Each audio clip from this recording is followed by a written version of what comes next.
दोस्तों, आज के वीडियो में मैं बताने वाला भाई का वेलकम सॉन्ग का सुबह 8 बजे टीजर आ चुका था और 13 तारीख को फुल सॉन्ग आएगा।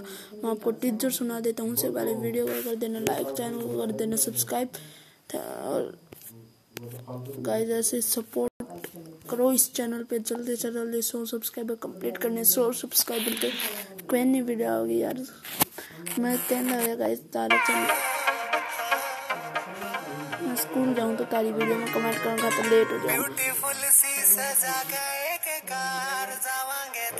और दोस्तों सेकंड चैनल पे 100 सब्सक्राइबर चाहिए मुझे।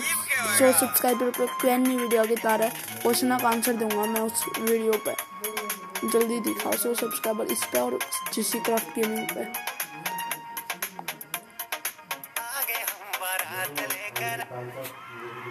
ये देखिए दोस्तों,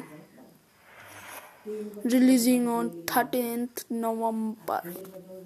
गाइस 13 नवंबर को ये फुल सॉन्ग रिलीज हो जाएगा और इसकी शूटिंग कंप्लीट हो चुकी थी। मैं बताना मुझे तो एंड आज की वीडियो के लिए इतना ही। Hope so enjoy this video. Then like, share, subscribe, comment on the video. 5 like 5 comment and second channel subscribe कर देना। Bye bye.